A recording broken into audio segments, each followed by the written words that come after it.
Gamers, how do you feel about indie developers? What if your favorite indie developer changed the rules on you? They took an existing franchise and they kind of just made some tweaks that really just changed how the game works. Well, Trine 3 is not like the others. Keep watching and find out how.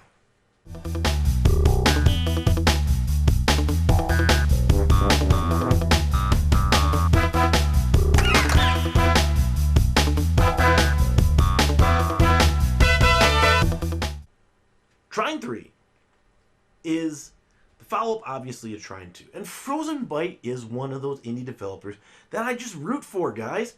Because Frozen Byte, oh, love them, okay? Trine has been beautiful. It starts out with 3 characters bound by their souls are bound by the Trine. And so you have your wizard, your rogue, and your knight. I know, it sounds like the RPG balanced party, right? Whatever. The characters go through all these different obstacles, and each character has their own way of getting through it. And that was beautiful. That was beautiful. And then Trine 2 comes along, and they say, you know what? We're going to give this the premium finish, and everything is done.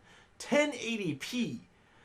Oh, gosh, I wish I had better recording software when I first did my review on that, because it was awesome. It was great.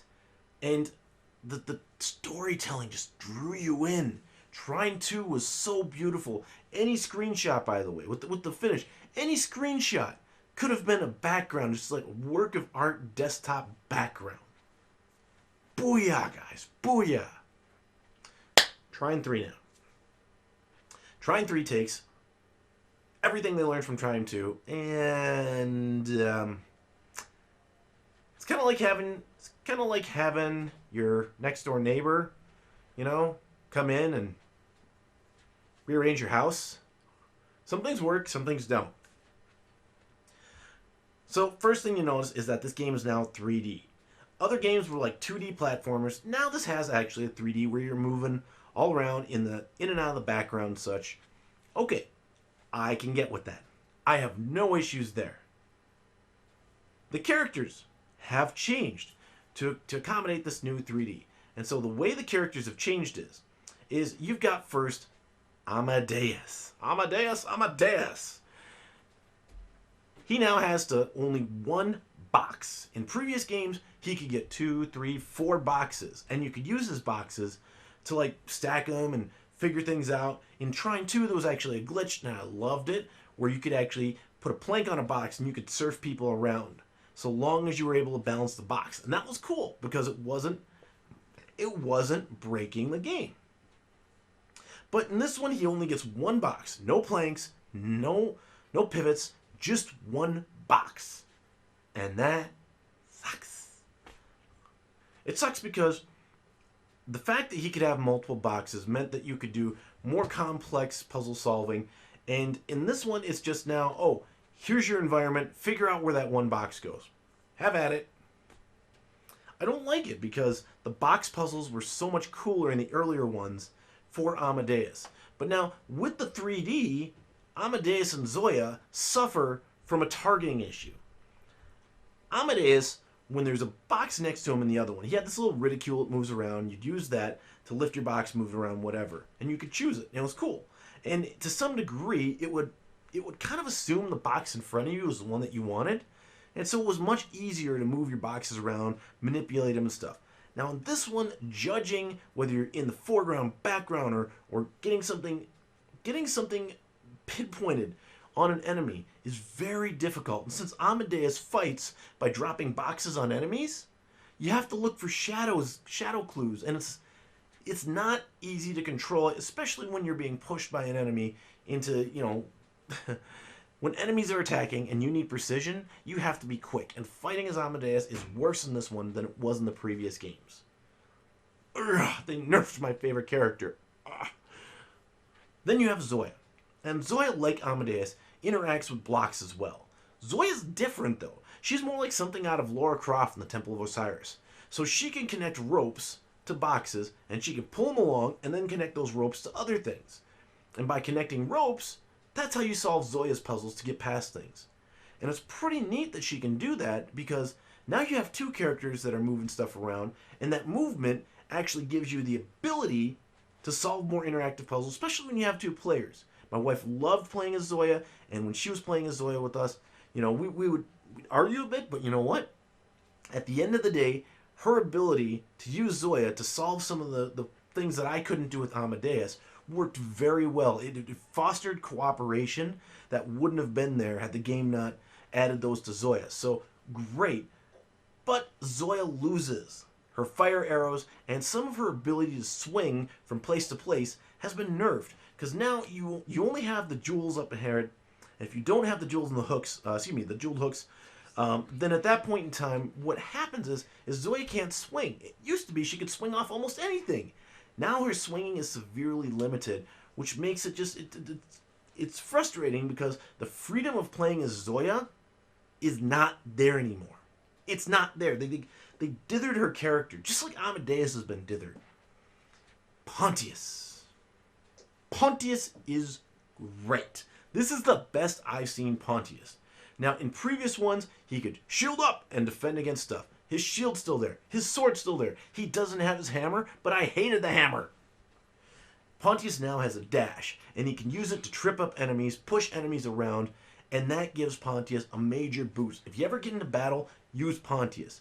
But additionally, Pontius can float. Pontius can use his shield above the head just to float over canyons and stuff like that, and that makes him great when it comes to jumping puzzles. So that is cool. I'm really liking that they've done that with Pontius. Now that we got the characters out, let's look at the story, because the story is really what you want in a game, right? No. No, no, no, no, no. Trine 2 had beautiful storytelling. Whoever it was they hired could actually draw you in with his voice. This time around, whoever's doing it just isn't doing the same storytelling. It just feels lackluster. But worse than the narration is the way the story is actually folds out. So, it starts out with, hey, the Trine is calling us again for another adventure. Amadeus is on vacation with his family. His wife's going to hate him for this one, but Pontius is doing his own thing. Zoya's off playing Lara Croft. Yeah. Everyone gets called out of their own stuff and now has to come in and has to be part of this major adventure. And what's happened? Some great wizard has escaped. I can go with the great wizard escaping. It worked in Shadowgate, right? Now that this great wizard has escaped, you have to put an end to his reign, and he's going after the artifacts of power. Coincidentally, the Trine ends up split into 4 sections. Trine ends up split into 4 sections. You have to reassemble them. Sounding a little bit like an adventure Link had at one point, where something was split, and he had to collect the pieces together to defeat an evil wizard. I'm trying to remember what game that was. The guy's name was Link, though. Huh. So yeah, not the most original story. It's not the story itself that bugs me, but this is where Trine 3 is going to earn, well, be forced to earn one of our less prestigious awards here. And so Trine 3 is getting the cut too soon. Why cut too soon? Because the game is 6 hours. You may be thinking, well, he's played shorter games and complained about it. It's not the length that bothers me about Trine. It's the story. Because at the end of the game, you only have one of the missing pieces of the Trine. So you've got 2 pieces split into 4. You have 2 by the end of the game. Yeah. You only have that. The wizard's still loose. You fight this really cool boss battle, but nothing's really resolved in the game. There's still a whole lot more. Frozen Bite, are you having episoditis? When Resident Evil switched Revelations into an episodic game, meaning that we had Revelations 2, Episode 1, 2, 3, 4, 5, whatever it was. When they did that, that to me said, I'm not getting that game. I said, no, no, no. I hate episodic games unless they're Telltale. And the reason I hate them is because if it's not a Telltale game, which those are meant to be point-and-click adventures and everything, and I really wish the Telltale ones would just be released all at once, but that's another topic. When you do episodic games, they basically break down the game, and It should just be one game. It's like if we sold you Resident Evil 2. Remember back in the day, Resident Evil 2 on PlayStation 1? It's like if we said, here's Leon's disc. Wait a few months. We'll release Claire's disc. Have to buy them both to get the full thing, right? No. You don't do that with a game like this. Telltale Games, it's kind of the model they've already established. So I kind of give them some slack. But overall, I think Telltale should release it all as one. And when it comes to Trine, they should have released the whole story as one game. One game. Because this right here, this sucks.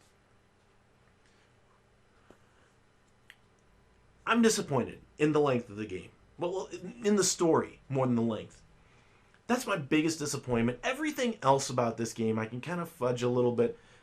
Even the backgrounds, by the way. The backgrounds, the environments, don't look as good as they did in Trine 2. They don't look as good.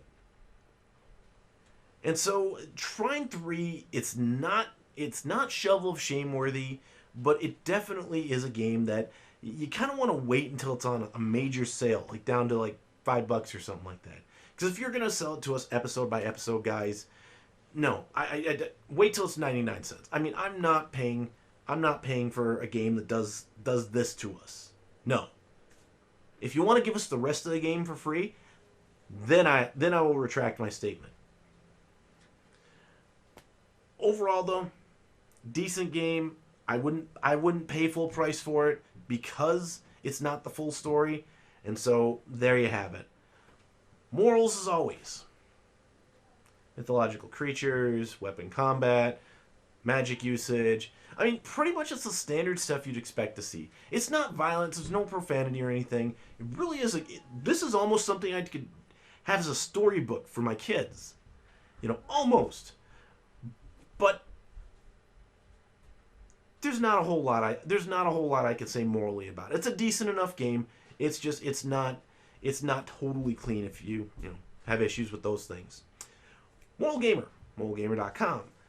What do you think about episodic games? Do you think they're doing the right thing, or do you think they're screwing up a good franchise?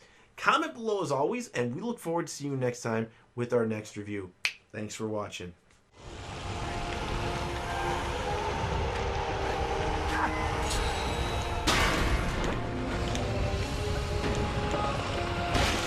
There we go. Dude, that... Okay. A little frustrating, but that was a cool boss battle.